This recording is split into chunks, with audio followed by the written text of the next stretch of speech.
coming and attending this small workshop, let's say. This is our 12th workshop here in Kigali.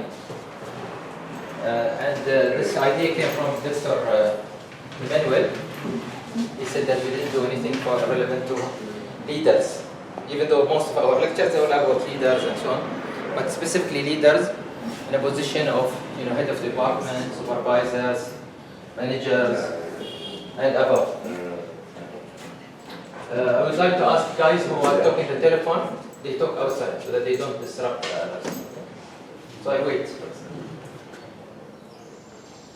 There is rules and regulation here that anyone wants to answer any telephone, please you can go outside. Okay. Yeah. So this workshop is, as I said, is about leadership for socio-economic transformation.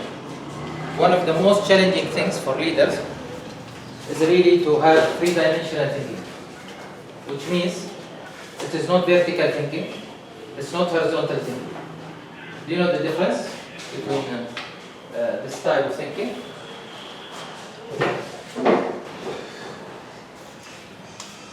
Okay, so we have what we call, okay, vertical thinking. We have horizontal thinking, okay. Horizontal thinking is the multidisciplinary thinking, I call it. Okay. Lisa, I'm getting noise from the library. Okay, the vertical thinking is about your specialty.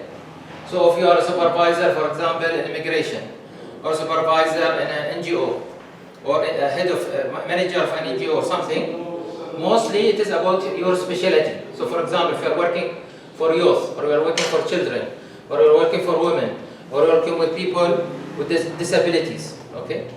Your thinking is always about this area, okay? And usually, in this type of vertical thinking, we call it this type of organization, we call it professional bureaucrat organization.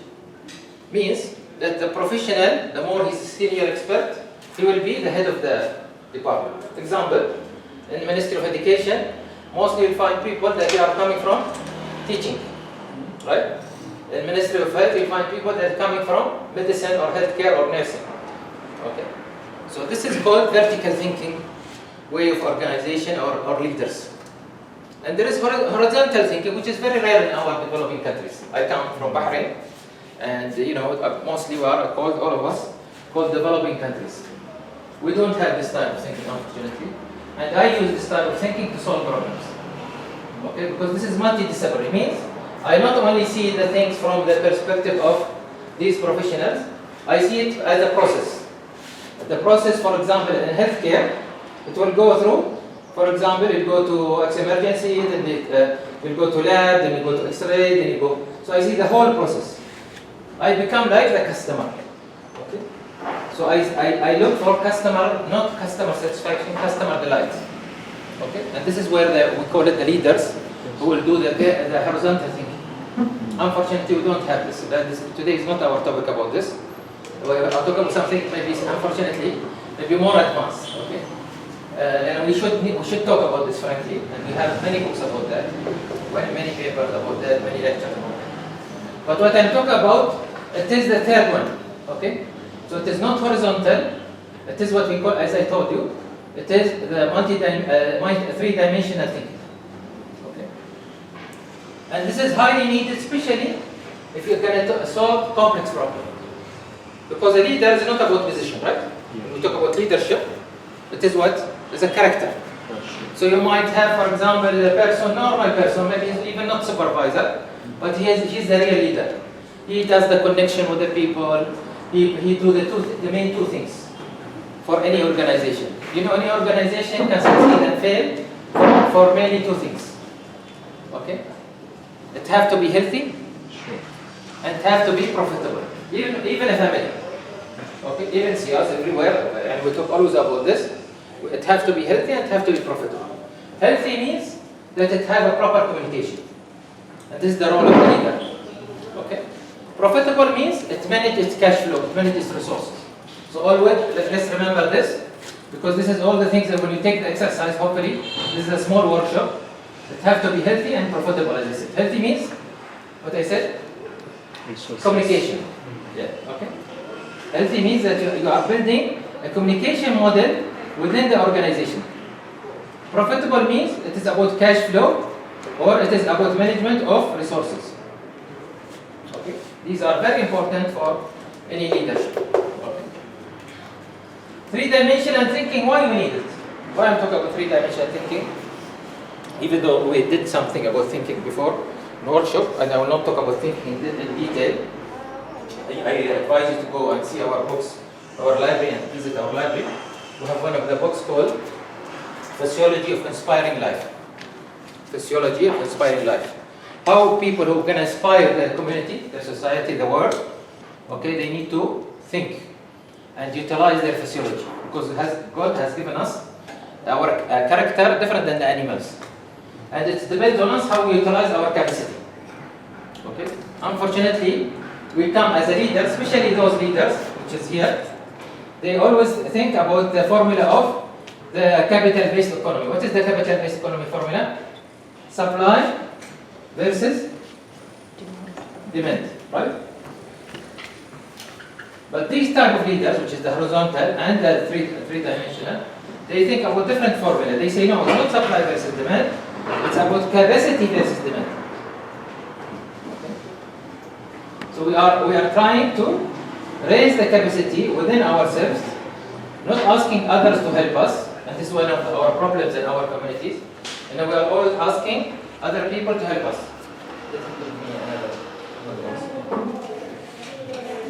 Okay, so this is very important for again this type of thinking. How when we utilize this type of thinking, we can't apply this formula. Otherwise, we did not reach this type of thinking. Okay. Now this will go into detail. It's not a theory. I'll show you later in how we do this. And today we'll put more of examples because it's a small. Give me a blue pen. So today, hopefully, we're going to talk about more detail. And the idea of this workshop is this also to introduce to you our academic program. Okay.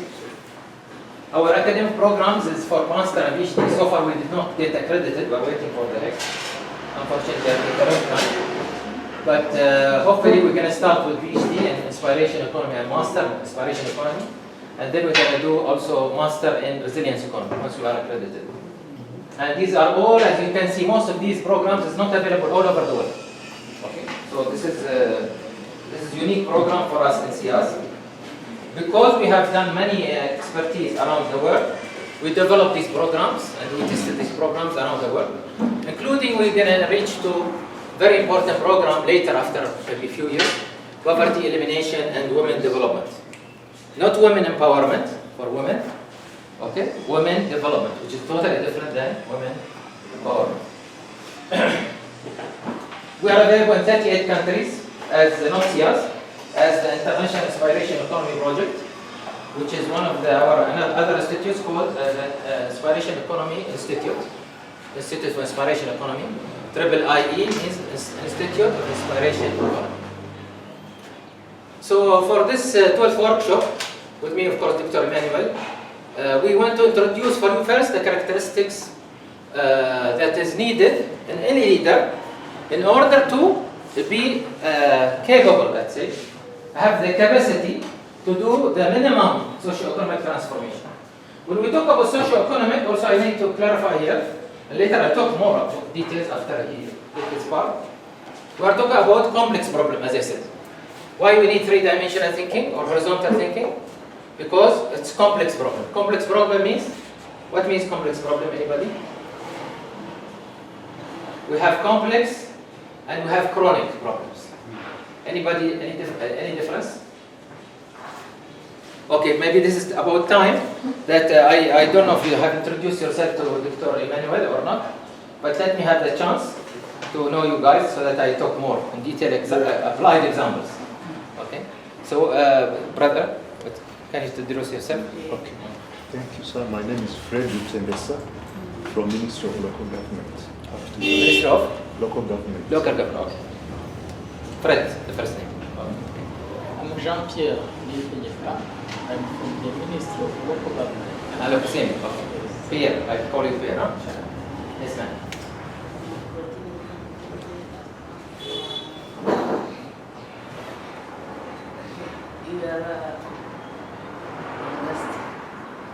You are University of Rwanda?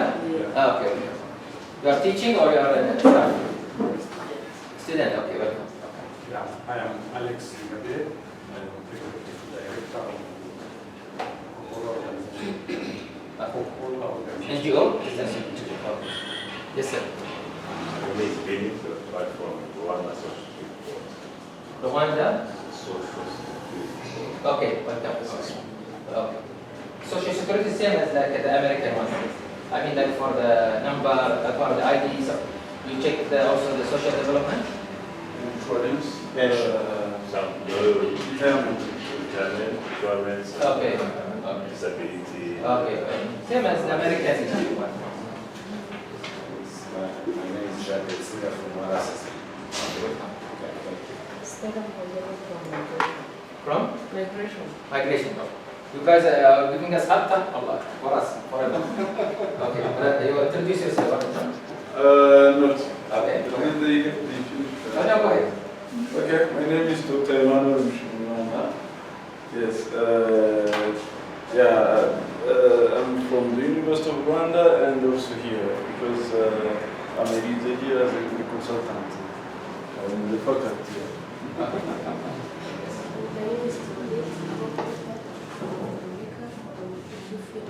From? Films. This is NGO? Yeah. Okay. Okay. Yes, ma'am. My name is Regine Chiba. I'm from Television Organization. From? Television. Okay, so it's an NGO also. Social enterprise. Social enterprise, okay. Social for profit, yeah. Yeah. Okay, we need to sit down with you. And you are doing that also. Yes, ma'am. Hafsa Nizibao. I'm from Television. From the same? Okay, yes, ma'am. I'm from Lapele Rwanda Organization. From? Lapele Rwanda Organization. Okay. It's an NGO also? Okay. I'm by name is Shini from From? There is Leaders Forum. Okay, so it's again NGO?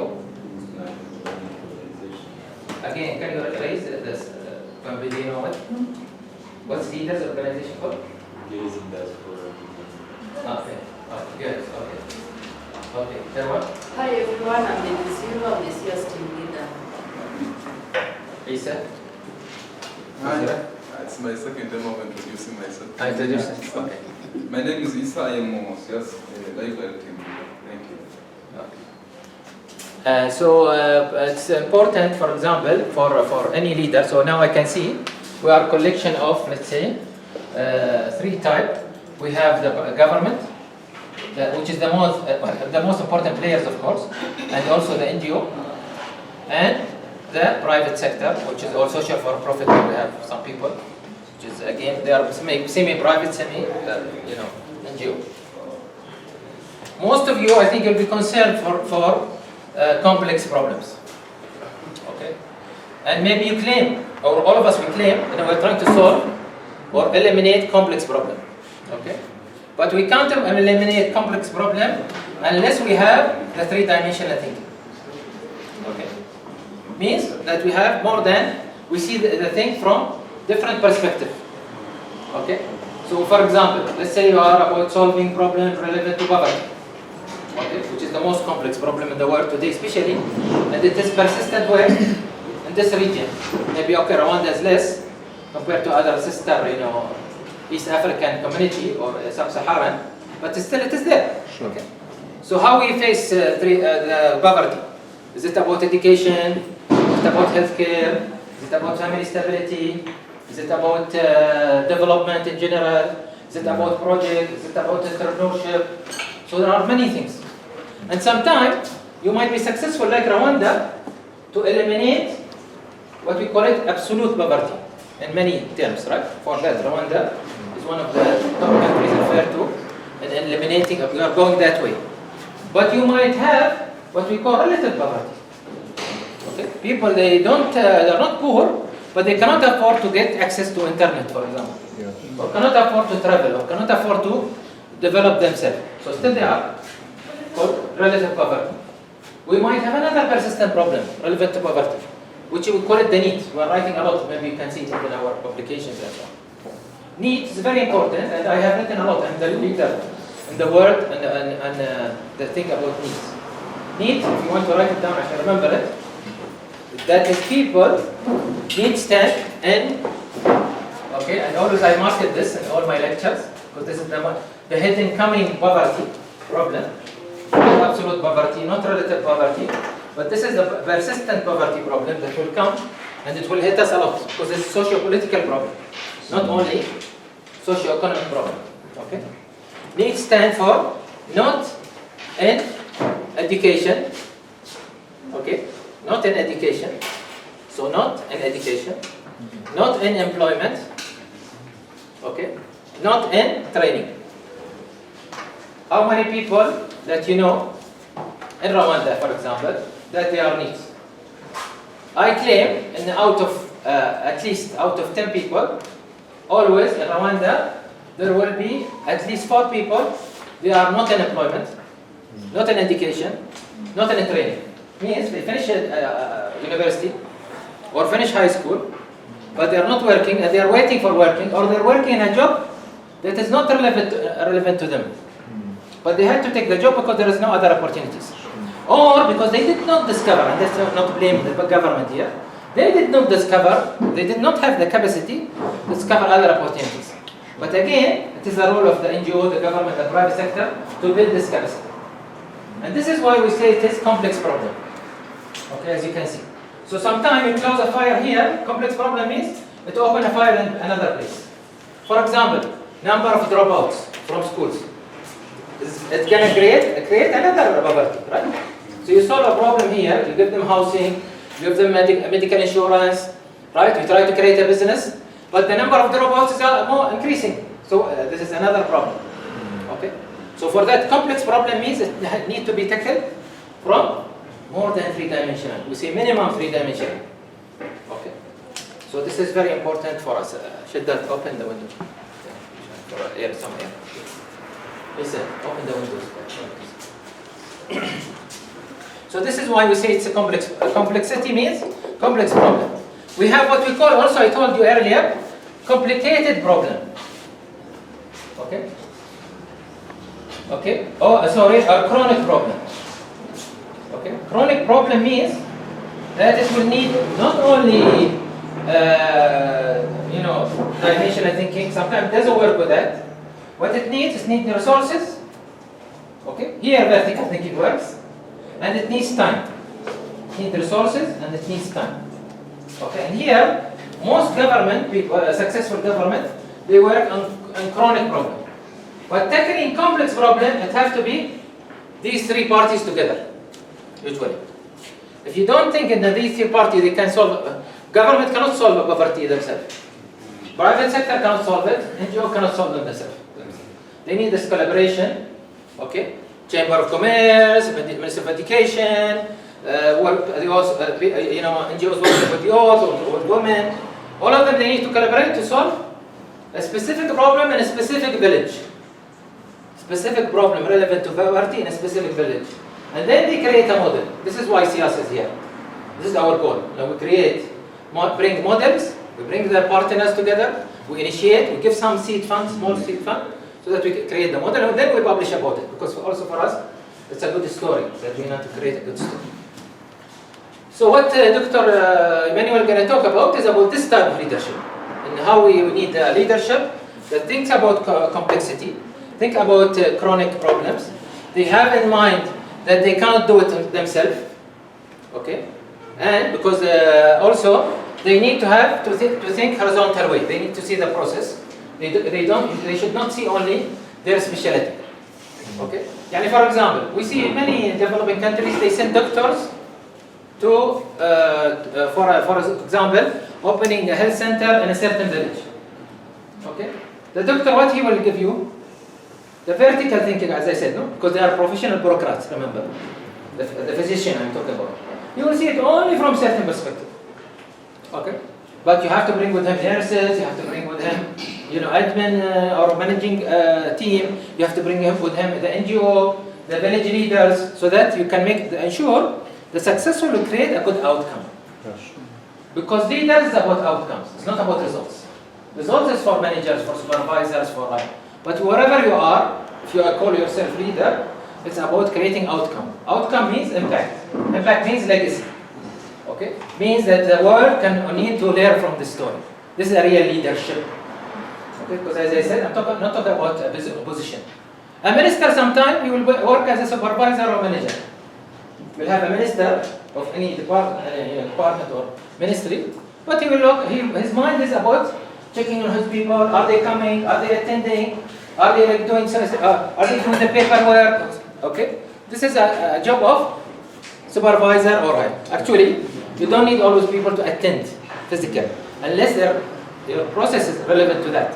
You need that attendance at a relevant time. Okay? So I leave the floor for Dr. Emmanuel to talk about his part, and then we'll continue. Thank you.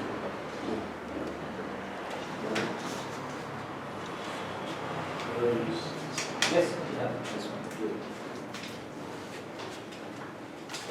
Okay, thank you very much, Dr. Buheji, for introduction. Yeah, yes, and I'm glad we have different people from RISSB, from local government, from Migration Academy, from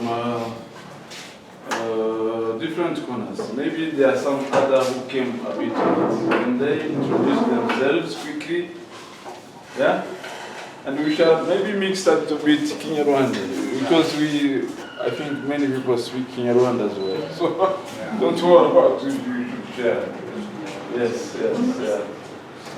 People who came a little bit late, can you introduce yourself? Yes. Yeah, good morning. My name is Vincent from the Migration Academy. Okay, thank you. And others? Others from outside? Okay. Good morning, my name is Matthew. My name is Matthew. Matthew. Yeah, from South Sudan. From South Sudan. Very nice. Yeah. And you are also studying at African Leadership Academy. I studied here. I'm done. Yes, sir. Ah, okay. There are other students we used to invite from South Sudan who study leadership in African Leadership Academy. Sometimes it's very necessary because South Sudan is one of also the lagging behind the state in terms of socioeconomic. So the main reason we want to invite you here is that this institute is about socio-economic. Make sure it doesn't disturb. Yeah, it is about the Socioeconomic Development Institute. Actually, what he was talking about was about the inspiration economy. Inspiration economy is one of the fields that Dr. Buheji has been raising up. Some we have opportunity to go in our library now, after pause maybe. There are many books like this, for instance. This is the book Inspiration Economy. Yeah? There are many books about that, and the books of resilience economy that we have. Resilience is like Ubudahirana that we are teaching in Rwanda, especially Fugitorero. I give many trainings around the country, not yet around the world, but around the country. I train many people about resilience economy, even in the University of Rwanda. We have a program called the module of citizenship and transformative education, whereby we try to teach people the new thinking about development. Yes, because it is needed. What is the role of yourself in a society? How to respect the others in a society? How do we respect others? How do we deal with other citizens? How do we treat other citizens? How do we fight corruption? Starting by being integral person by yourself. Trying to be integral person by yourself. Yeah. And how to respect human rights, children's rights, so on and so forth. When you go to the village, for instance, and you find a child with a lot of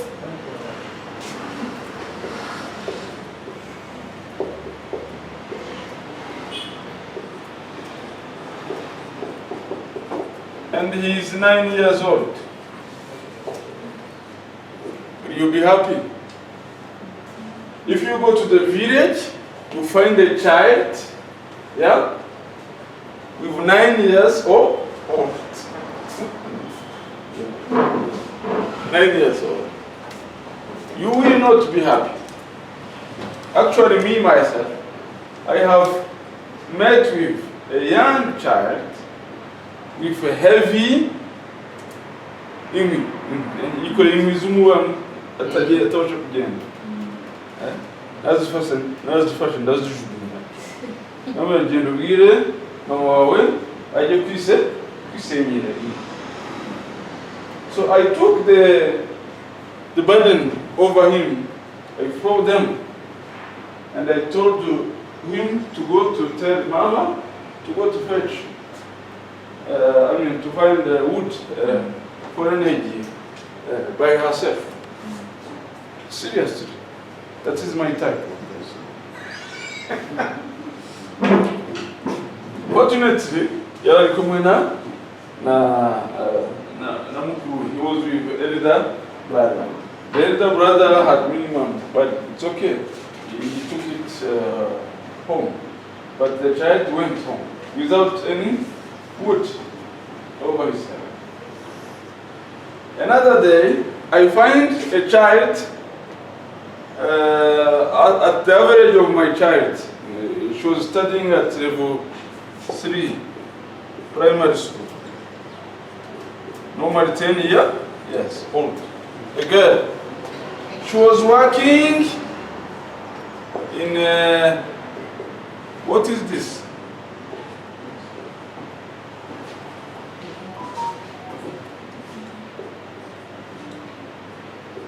What is this? What is this? Construction. What is this? I don't know, my English is very limited. Ariko mu Kinyarwanda namatafa. Namatafa. Yeah, namatafa mu Kinyarwanda. And she was working for the rich people. Rich people. The owner of the production is my colleague. He's a doctor from University of Rwanda. The owner. Yeah. But of course, the workers are the local people. You get the point? But a young girl of 10 years old, she was carrying bricks from bricks workshop. Tanura. Kuvami, Tanura. Then ndamubwira ni ikibazo ufite umwana w'umukobwa kugira ngo ujye kuzana amatafari n'abagabo n'abasore bari ahangaha ujye wikura amatafari ati mbona ari gushaka amafaranga y'ikayi. She was looking for money to buy notebook for school. Notebook for school.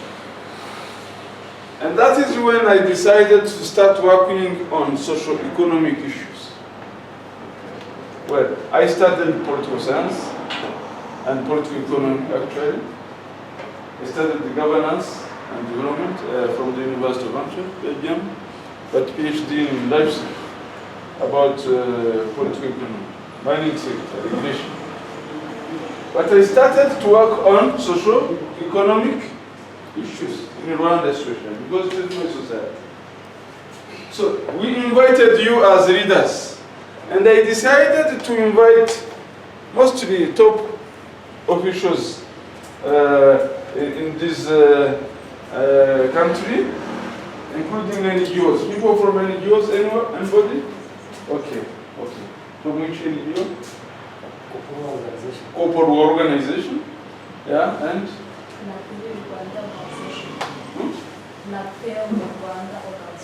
La Perle. Ah, very nice. So it's nice that you're here with us. So we want to eliminate poverty by using our knowledge. Sometimes we use knowledge, but also we use money also.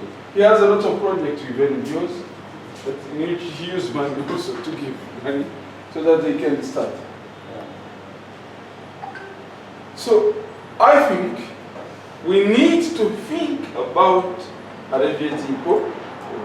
And if we are dormant, those people who are working in this situation, they will grow up in a difficult time. They will not be effective in life if we don't do something.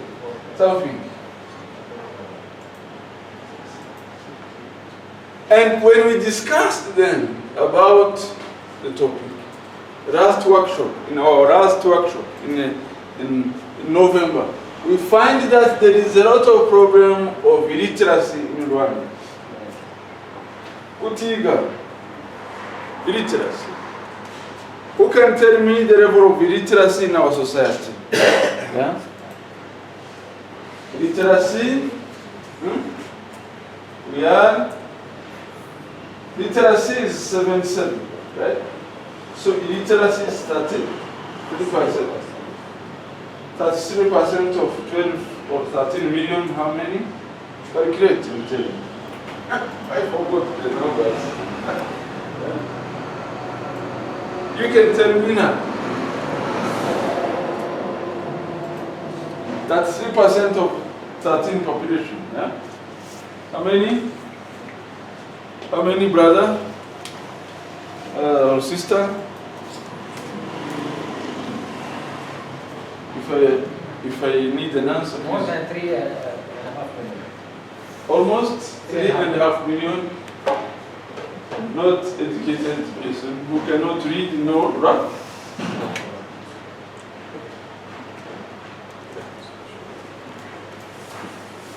That is a big problem.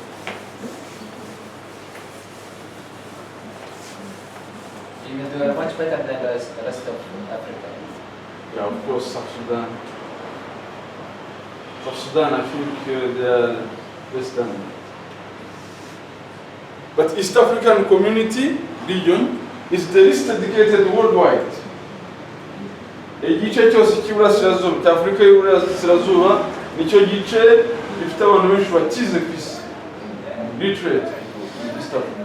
It's the least educated region worldwide. Sub-Saharan. No, I mean in the Sub-Saharan more, but East Africa much more than any other region. South African. Yeah, Mauritania is more, for example. Mauritania, how many? No, Mauritania maybe more than 70% illiterate. Mauritania also is very poor. Like Togo, Mauritania, those are countries that are poor. He has been living in Mauritania to help with 12 years. He will tell you about that experience now. Yeah. We have a lot of problem of, for instance, late marriage. In Rwanda, we are now having marriage at 30, 35, which is a big problem. Yeah. Also. Come again? Is that the problem? Yes, if you get married at 30s, 45 or 40s, how long will you educate your child? Huh? It's a point of discussion. Okay. There are many people here, like my children, they don't want to get married. They don't want to. We thought it's a good. You got it was good. Yeah. How old were you when you married? I was married at 27 years. 27. Yeah, I married at 26. But my parents wanted me to marry at 25. It was a problem because I was still at the university. But they were But for now, people are studying, you know. yeah, but you can study and marry still. Yeah, I mean, I have been in different universities. No, but this is also what Victor Romani was saying. It is really a socio-economic problem. Yes. Because it will increase number of dependency. Yeah. The people maybe not get, productivity ratio will reduce in the country. Yeah. So that affect a lot of things. The cost of the family. The cost of the family is increasing. Why? The economic hardship is increasing. Sure. We have NEET, for instance. NEET, not employed, not educated. He has been talking about this. I will not come back to it. We have malnutrition, and in Rwandan district, some children were stunt. Igwingira. Until the president went there and discussed about with local leaders, what can we do to decrease the level of stuntness? I mean, Igwingira. In 1990s, Rwanda were not having a problem of being stunned, but there was a lot of kwashiorkor. Yeah, with a lot of problem of what related, a lot of problem related to malnutrition.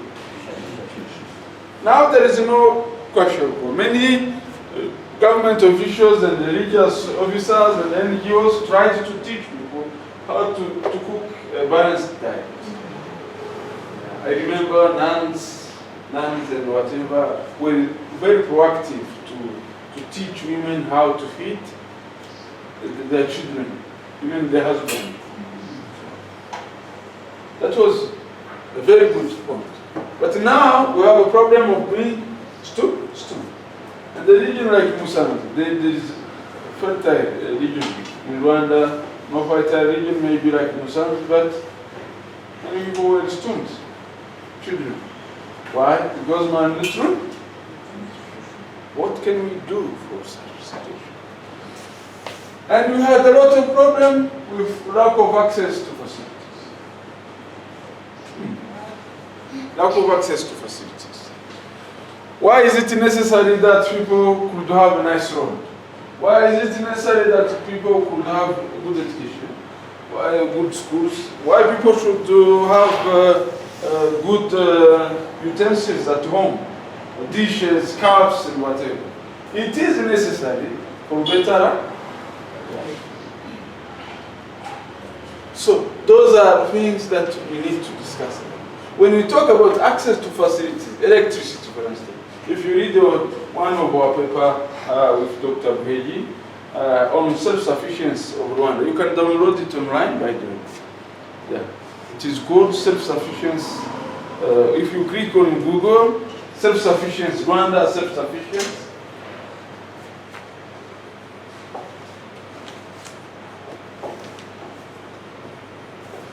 Self-sufficiency, Rwanda.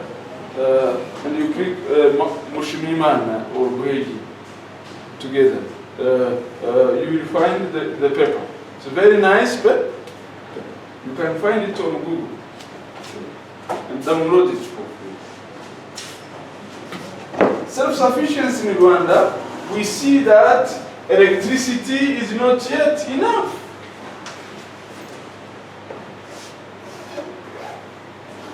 Yeah. We see that people who are living in the rural areas, there are still more. Urbanization level in Rwanda, for instance. Urbanization in Rwanda. It is only 17.7%.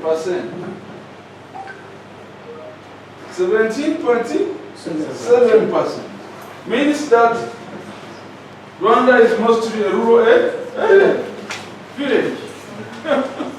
And there is a concept that says people cannot live a better life if they are living in rural areas. Yeah. Can you find a motorbike to come to Sias in a rural area? No. You have to walk, climb a mountain, up to... Yes.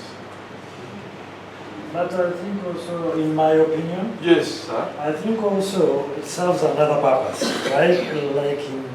Like in sports, you know, they are doing it serves another in sports. Also, Yes, it can help self-sufficiency. with- They it can have help their in- own bananas, their own beans. Yes. Yeah, they don't pay for water. Yeah. But the problem is the well-being. A lot of studies shows that in the city there is better life than in a rural area. Of course. There is a lot of research about that. So here we are basing on research by others. Even in life longevity, I mean lifespan in a rural area is not the same like in cities. Yeah.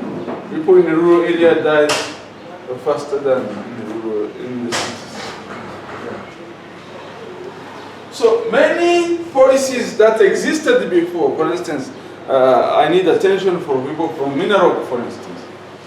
Before government of Rwanda, before 90s, they used to say people should not exit the rural areas. Yeah? We used to call it rural exodus.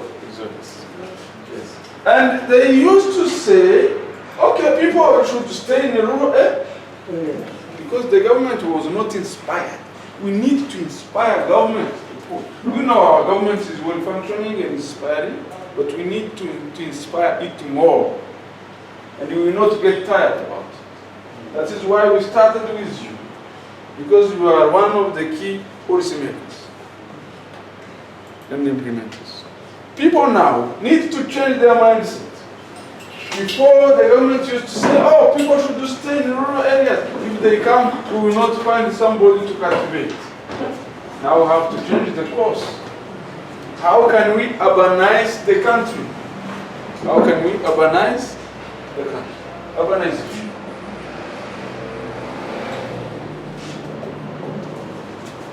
From 17%, if you read that paper, you will find it. Did you find the paper online? You will not check it. Who checked?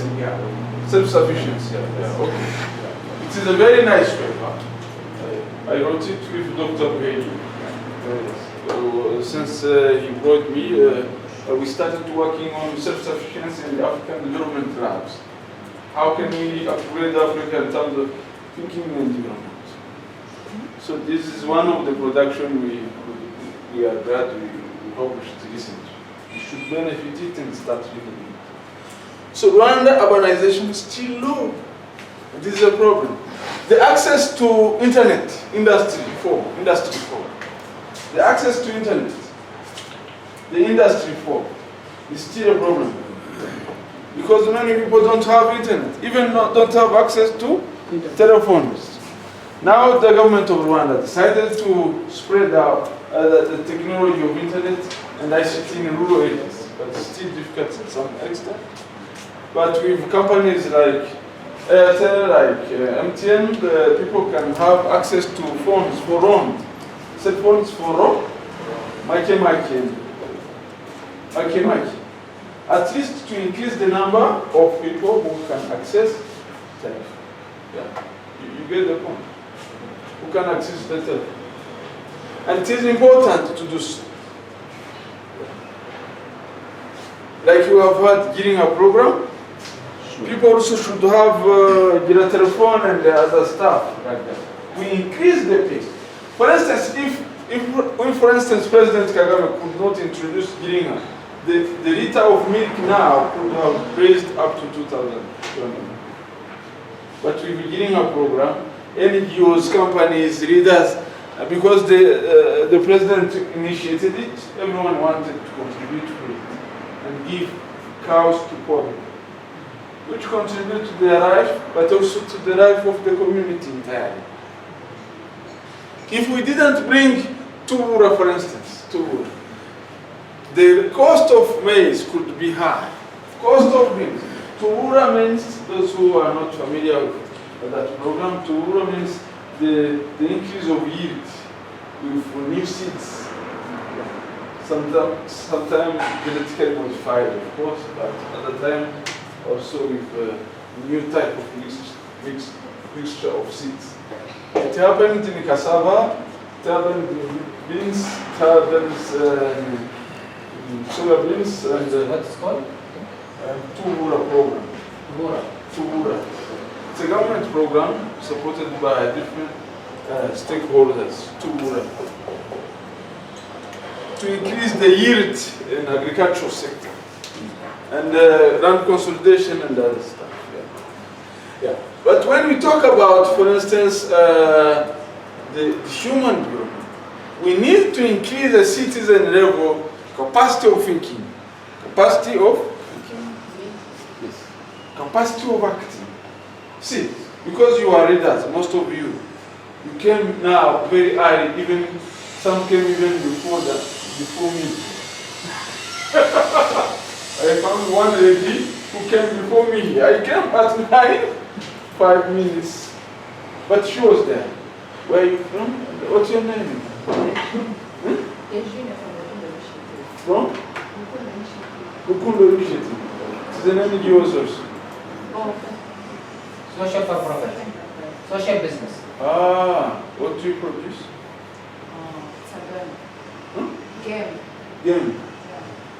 Ah, which kind of game? Teaching about sexual reproductive health, mental health, and Yes. life skills. These people should be our partners, I thought. Okay. So you shall say the name or you? Can you come on with the name? We call it punctuality. Punctuality. I learned about the necessity of punctuality when I started to study in Europe. Yes. Being punctual. Being punctual. My PhD teacher used to tell me, don't be distracted. It's straightforward. But if you go to study, you go to drink because they are cheap in Europe, you go to the pub because they are accessible, you get distracted. Punctual.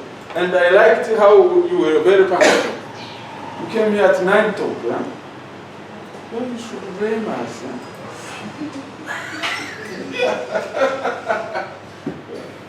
But most of you as leaders, you came here on time, right?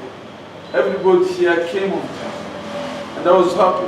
And it's different from the workshop we used to do with non-leaders. But how can you transfer your skills to those you lead? Yeah? That's the difference. That's the difference. Yeah. And that is the difference.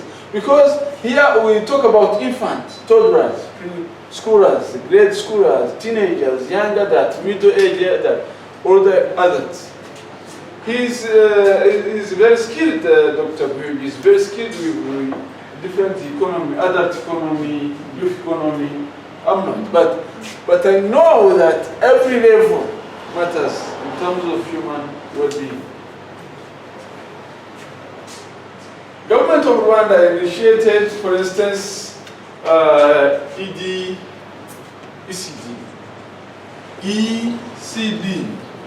early childhood development.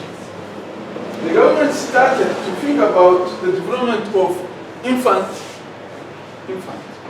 because they believe that if you have Rwandans who are stressed because of conflict between parents, or the stress or hunger of the mother, then that citizen will not be a good citizen. That is why the government started early childhood development. Because we need development of infant, but development of toddlers, development of preschoolers, development of young adults, and so on. In the program we designed, for instance, Minarok, for instance, you have to think about it. Sure. How many playgrounds those children have in the rural areas or in the cities as well? Those are things you have to think about. How many basketball playgrounds that the children can access? How many games that the children can access? Yeah? What quantity and quality of food the children have to access. Ibindi bintu mukwiye kugenda mwitaho tukava muri superficial policies, then we are policy oriented. Biganisha kuri development of this. And Rwanda is trying in each and every area. Yeah. But we need to increase the pace. Yeah. For instance, how do we treat the young, the teenager, the young adult? Yeah. Because the need of a young adult is not the need of an infant, is not the same need of older adult. Class time, level. The teenager will need sexual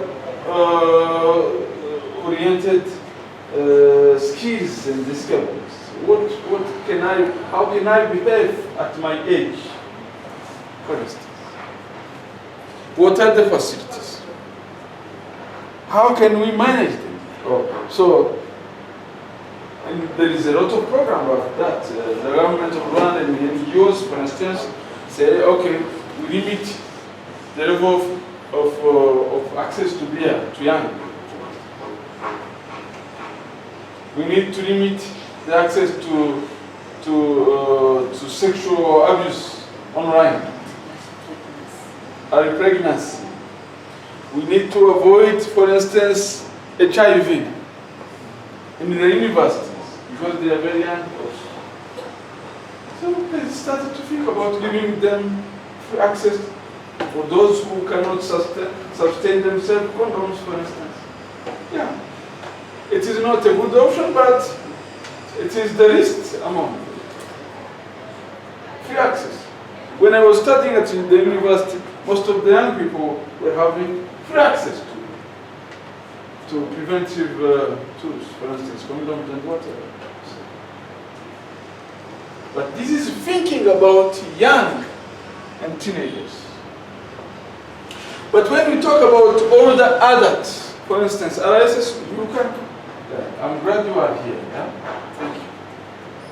How do we design policies so that our adults get older and older and die happy without stress? But if an old man dies and says, I don't have rice, I don't have beans, I don't have water, he will curse the country. That's the joke. But when you don't treat our elders, they will curse the country. I'm dying, my children are in the city, I don't have tea, I don't have sugar, I don't have sugar. That is the role of RSS. How many people can RSS be supporting the country? Very few. Those who are. And you have a lot of people who have never worked. Or maybe worked but not insured. How can we design policies that increase the rate number insured by RSS?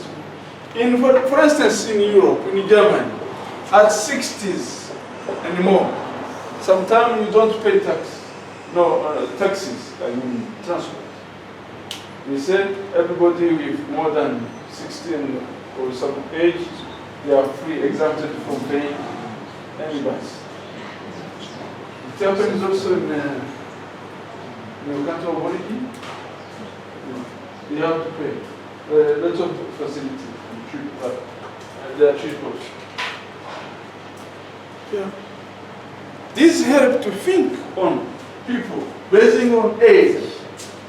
Maybe in a discussion we shall have, what can we do for people, infant, for people, adult in Rwanda, for people, young adult, for people, grade school, and so on. So you are welcome. Can you introduce yourself quickly? I'm Aida. I'm here for affairs.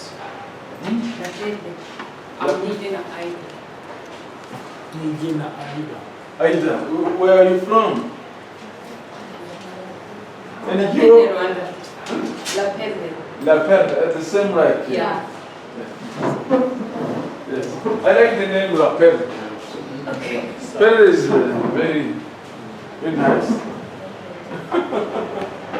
Okay. When we talk about these, where did I put my?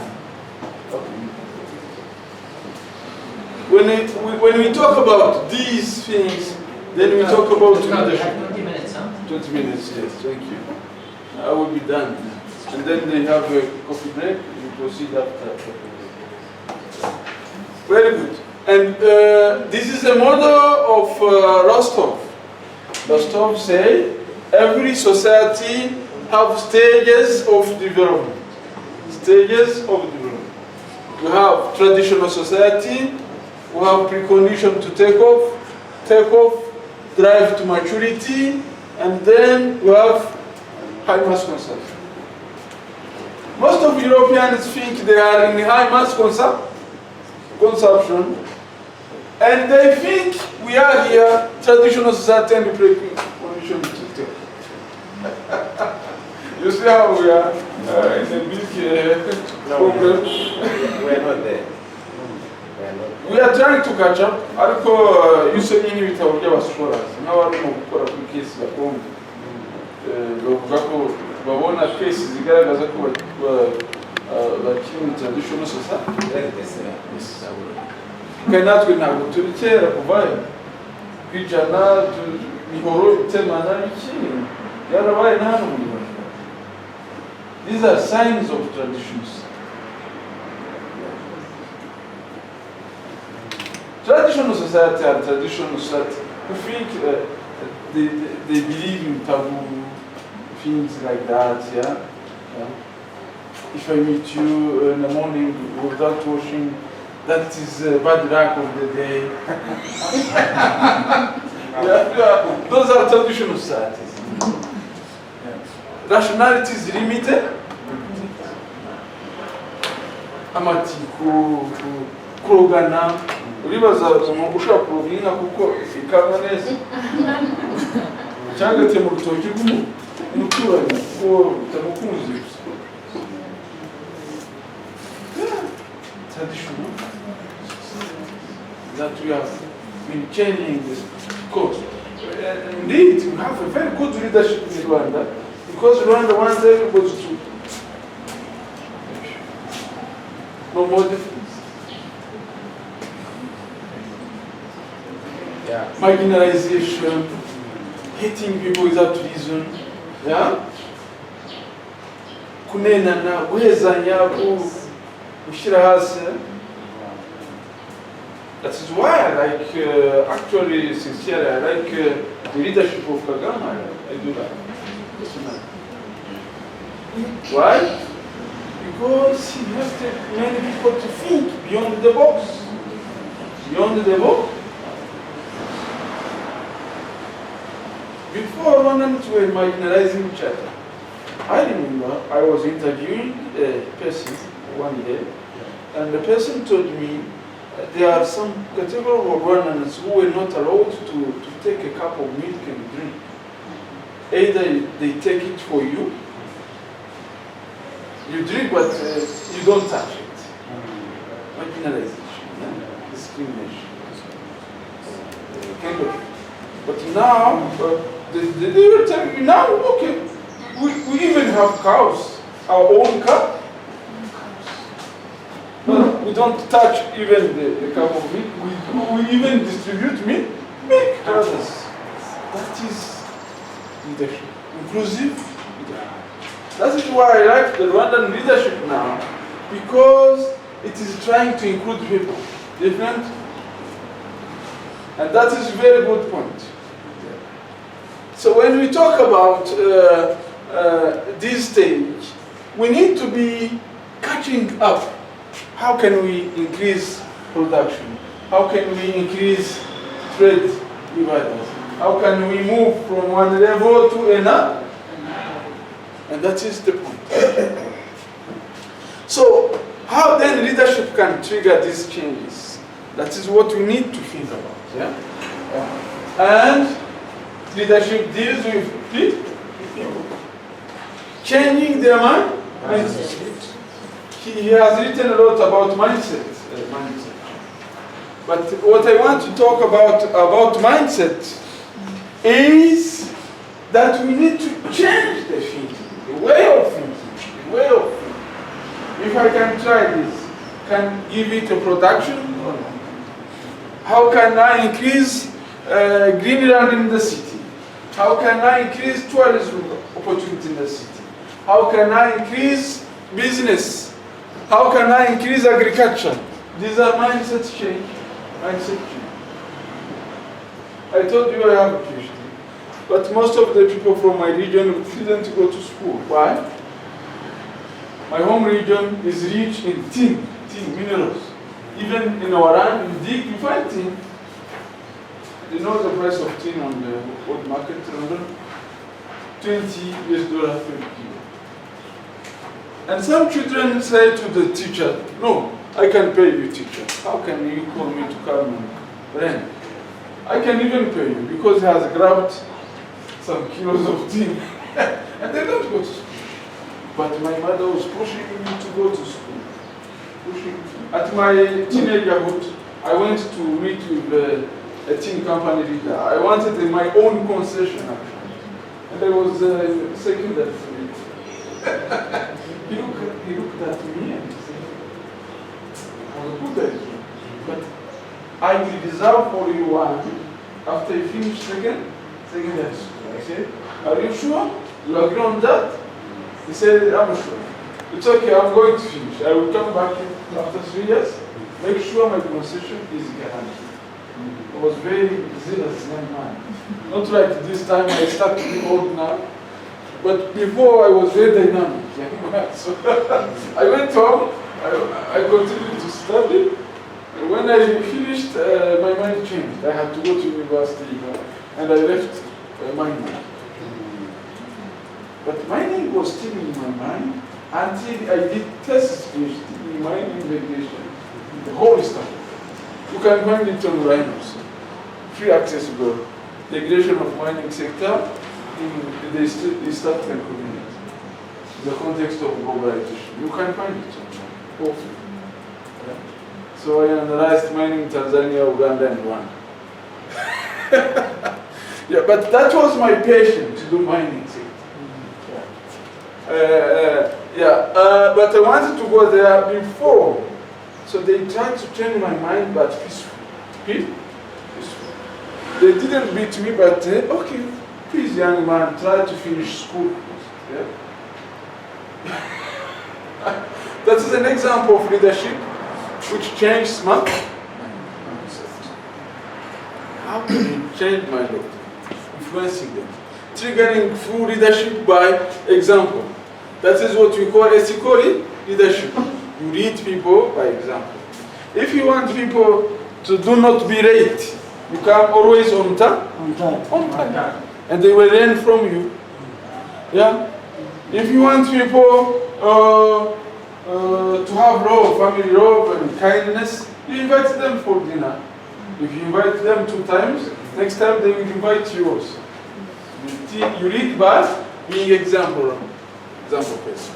There are different people that change the others through leadership and for socioeconomic development. For instance, Amartya Sen. Amartya Sen says development as freedom. You cannot be free if you don't have shoes to put on your feet. You cannot be free if you don't have money in your pocket. Yeah. You cannot be free if you don't have a dress or house to sleep in, shelter. So he said, development as freedom. And that is why he says he advocated for increasing the capability of people. Look, Amartya Sen said, okay, look, you cannot sleep and feel safe. Your wife, for instance, is very pregnant, almost at the stage of delivery.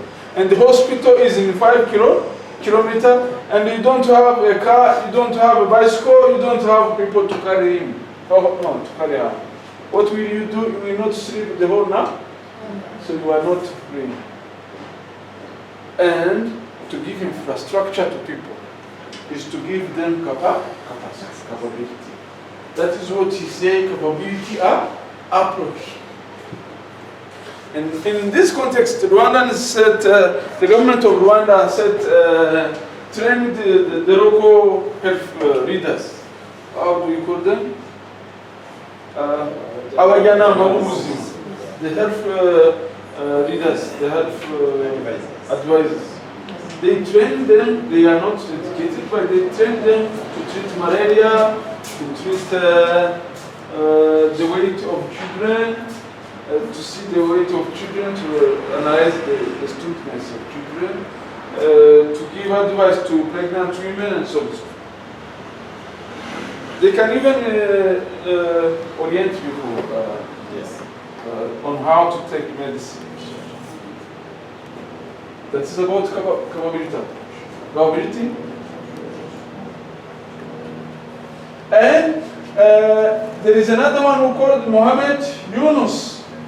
I'm glad that my reader met him. You met Yunus, right? He is from Bangladesh, but he studied in America. He started the Grameen banks. Grameen banks. Who knows Grameen banks here? Who? Nobody? Grameen banks are the banks initiated by Mohammed Yunus. He started in America. By the way, he married an American woman from this, or Russian woman, met in America. But when they went to Bangladesh, their home country, they started a small business.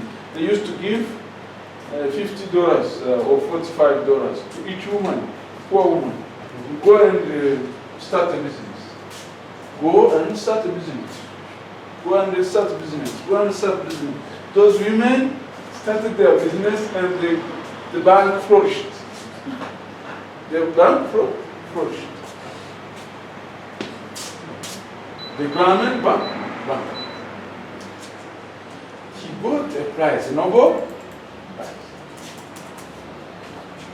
Mohammed Yunus is one of the pioneers because he started with his own money, giving his own money to people.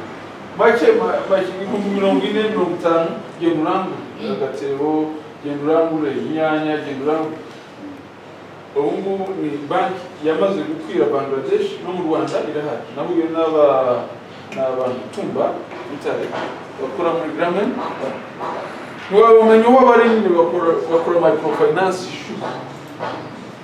Akusanga bafite nk'inzu barentinze baha amafaranga utumina duto abagore batatu bane bafite association bakaba startup man. Our approach here with Dr. Brady is not that. Yeah? We use our approach of inspiration through good work. So we deal with NGOs, we give them money, they start micro projects too, so that others can learn from them. We also do some kind of business, so that people learn from us as inspiration. Our approach is about inspiration economy, influencing the output by showing good example. He will give you some cases. They did a lot of cases in Mauritania. Let me show you some.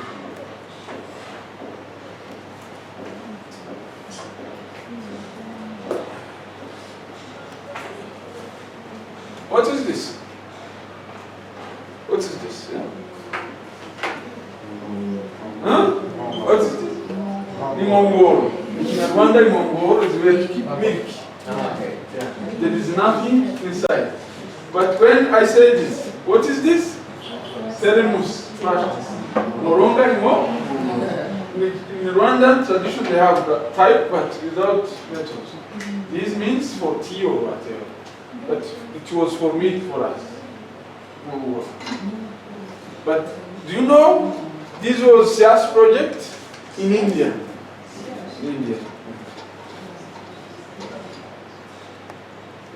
Bamboo school, bamboo farm, bamboo. Yeah. Do you have many here? Did you bring many? No? Okay. If you had many, you should offer some, especially the ladies. But we will make our own. Yeah. You have here in Rwanda bamboo. Yeah, we have a lot of bamboo. I'm not to the bamboo. Ariko imigano. Kandi twarayiteye imaze kwera isigaye ibicyo. We have many, we planted many 5 years ago. But they are now ripe, but we don't have any project to use them. But they put metals inside as a fact. It's a project from India, from Inspiration Economic. Yeah. I like this because I used to drink milk in it. My grandmother used to give me in such kind. But I use it as material of teaching to show what is an inspiration. We have a lot of things. What about the projections, about the people, the project, the process? Yes, the We need the horizontal thinking, three-dimensional. What about the money? Not about the money. So they're selecting a place Yes. where they can improve their life through bamboo, Yes. creating school, Yes. making the village people getting engaged, Yes. and then making it as a business problem. That is And then inspiration. also ecotourism. Ecotourism. So people go and visit now this place. Yes. Can you, do you get the point? People can also visit the place where they work as eco-tourism. You get it? Very nice. So that I finish my part, I have to run quickly. Introducing people to follow you and learn from your good deeds. That's economics theory, how to treat workers that you work together. There are some workers who are quite bad at working. You feel that they are your enemy, but they like you, but they are bad. How can you include them in the system? At workplace, and charismatic leadership, ethical leadership, empathetic leadership, to have empathy. You cannot lead if you don't like people. No. Na mubyeyi ushobora kurera abana atabakunda. Same like leadership. Iyo utabakunda ihingamo gukunda. Nimba n'abaturage bakoresheje kuyobora, gerageza kumva kwisanisha ko baba bameze kose. Like them. Icyo nicyo gituma kugira aba empathetic leader. Look, I don't want to go to politics. I could have talked about Congo, but this is not our approach. but how come that Congo, which doesn't have people, they have only density population of 29 people per square kilo, but they still kill each other. And America comes and takes the whole population in Ukraine. But Congo, they're killing, hitting each other. Why could we hate you? You cannot lead if you hate. If you have a hatred, the hatred, uturwangano kuyobora byihorera. Byihorera. No gushaka ndetse byihorera. No kubyara byi. If you don't have a good heart, don't marry, don't have kids, don't read. Cheat. Go to business maybe. And they will not manage even business. Because some will come, oh, give us their own, we are hungry and we don't have money today. Give us food. If you don't love people, you say, go if you don't have money. And you will lose legitimacy. Have to like you. If you don't have love, pray God, He will do you love. Yeah. Yeah, you take 1 week praying, fasting, God will start changing your heart. Because you cannot lead if you hate people. No, it will not work. So empathetic leadership is necessary. But if you see people as animals like rabbits, cockroach, in genocide the government used to call people, I don't want to talk about ethnic names, but some Google people, cockroach, snakes, nyezi, inzoka, and whatever, because they didn't want to have love in their heart. If you don't write people, don't go to leadership. You will make crimes in the leadership. Servant leadership this is learned from Jesus. Servant leadership is, and in Africa we are trying to teach servant leadership.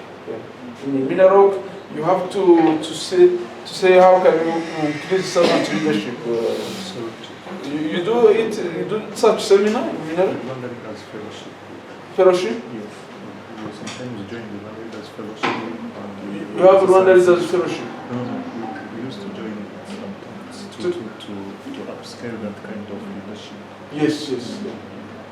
Very good if you started it. In the university we started it. Actually, I'm one of the pioneers who teach servant leadership. What was servant leadership from Jesus? To be humble, yes. You are a strong leader, but humble.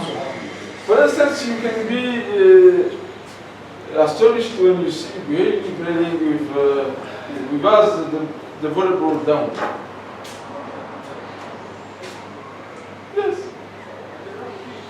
He's a big man, big leader, but humbles himself. Servant leadership, how did Jesus give an example of servant leadership? Who can explain to me what Jesus did? Yes. He cleaned the legs of the disciples. Come, I wash your legs. Can you really clean the legs of your domestic servant? I have a domestic servant, yeah? Okay, she's a woman. Can my wife clean the legs of that girl? If he was a boy, can I clean his legs? Really? You have to wonder. And that is servant leadership. One day I was with a local leader at Rindo district. I think some knows him. I will not mention the name, but he was a district leader. He called him Emmanuel. We met with a child with ginger. Gigas. Gunja. What is it? Can you clean a child with gigas? You men? You are leaders, right? Can you clean the child with gigas? Sometimes I blame our society. We cannot. Okay, we no longer have street children like before. But if we still have street children, shame on us. Shame? Shame on? Yes. This is not a country which could have street children. No, shame on us. Yeah? We've got whole number of pastors, we've got number of imams, we've got number of women and men driving big cars, and we have street children. Shame on us. I think we no longer have. But the mayor in that time, he took the baby, he bring it to the health center, and the nurse treated the baby, and he took the baby to the center. The traders give him new clothes, and that is leadership. He's influencing. He's changing the life of someone by influencing other stakeholders. Please give him clothes, his son. And when he finished, we called the mother. Mother, come, see your son here. And when the mother saw the transformed baby, he was about to cry. Because he see the products of transforming the life of son. Very good. So try to bring some chairs. I think we need some chairs, yeah? Can you bring some chairs in the other school? Then maybe we put them here. So when we talk about servant leadership, you have to learn what is servant leadership. Servant leadership. And it will help you, even at home. How can you serve? How can you serve the young ones? How can you serve people at home? How can you discuss with your domestic work?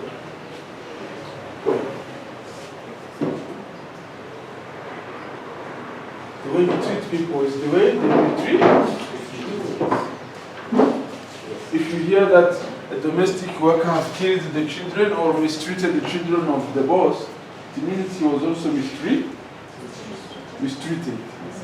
One way. Yeah. Even Jesus said in the Bible. You really? What does he say? He said that you do to others what you want them to do for you. Exactly. And they will reiterate. Yes. That is reading by example. That is ethical leadership, but also servant leadership. Yeah. The mistake of benevolent leadership is when the people are used to always receiving. Always receiving.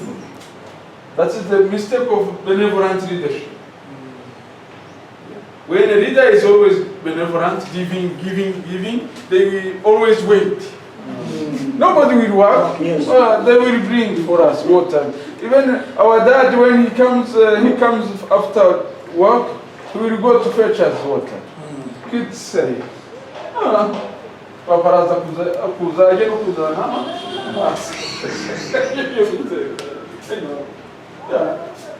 when you have kids, you have even to train them to work. Of course, at their minimum level. At least at my home, domestic home, a child from when a girl from P3 to P4 at my home knows to cook, at least the basic food. Yes. Not ugali, but the rice and vegetables. Yes? My own girl. A boy at P6 knows to cook. Why Because before I prevented my wife to allow my sons to cook. But now I allow it. It's her business. But before it was not a culture, and I had that problem of culture. I used to teach your girls, but not my boys. But now I allowed her to train them however she wants. But I remember one day I was with my son of P6, now he is in the second hand, but he used to cook for me every day, every good meal. P6. Yeah. And that is teaching people not to always rely on me. Because when a leader always gives, people forget to work. That's a big problem. Benevolence. Yeah. And transactional leadership is a leadership type that you try to give rewards to people. I'm finishing normally, and you have to take your tea and coffee afterwards. So what is transactional leadership? Is helping those who are trying to fulfill their objectives. And we have what we call authentic leadership. And that's the last slide I have here. Authentic leadership is helping a person based on what he did directly. Authentic leadership. Let me see. Authentic leadership.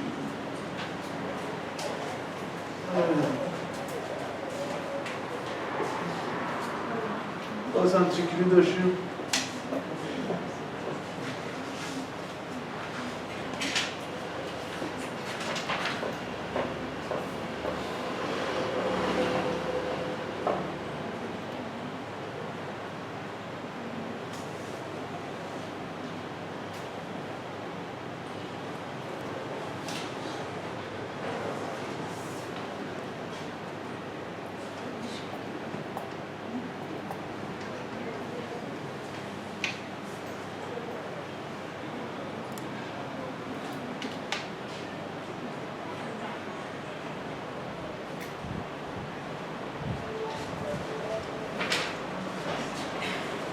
Is it coming? No. Nabil, listen. Can you help to put this video on that? On screen? Doesn't. Executive stakeholders to support. Have my team, I have a manager.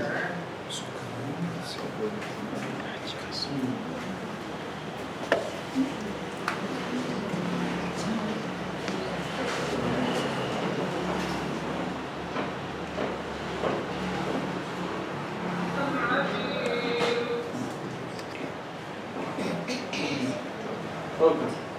No matter, but we wanted to screen authentic leadership, but it doesn't matter. Yeah.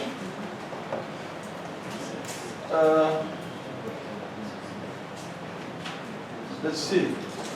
But when we talk about authentic leadership, what does this mean actually? Authentic leadership is, for instance, you meet someone in the street, yeah? And you asked him, do you have a ticket to go home?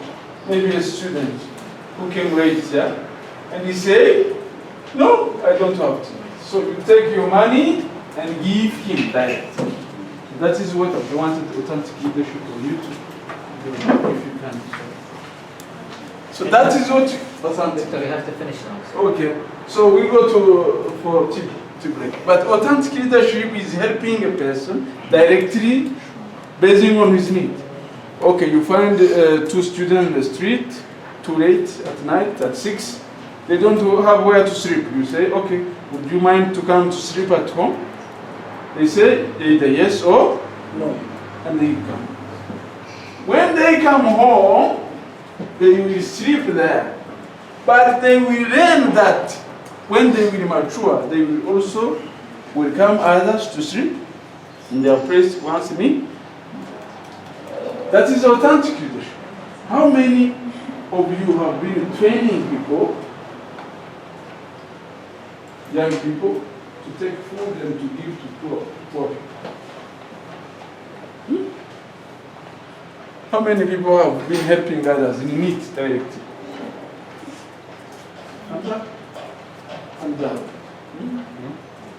Okay, tell us your experience.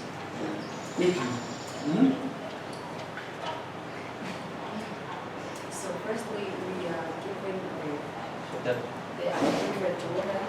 We're taking unprepared water and the street youth, that's the babies. And then when you go to the street and then they saw the kid who has nowhere to live, you ask him or her, where you from? And then he saw you and then crying and then I need the food. Food. Yeah. So even if it is 1 day meal, 1 day, 1 single day, and that is authentic leadership. When he gets that meal, he also learns to help others in the future. We even go to Hospitals. Yeah. I like the young university students and you too. They organize themselves to go to hospitals, to give food to people, to vulnerable. That is what we call authentic leadership. Thank you very much to have attended my session. Yeah? I wish you to go for tea and coffee break. But keep in mind servant leadership. Keep in mind authentic. Help me to repeat. Servant. Another one. Authentic leadership. Another one. And transactional leadership. Another one. Empathetic leadership. Another one. Servant. And another one. Ethical. Ethical. What did I say about ethical leadership? Yeah. It's leading by example. Example. If you don't want people to be late at work, come also up early. And thank you very much for that. Yeah. Yes. And we meet. Let's have a break, guys. We'll be outside. If you want, the washroom is at the back side. Yeah, washroom is there. And you have only 10 to 15 minutes, so try please.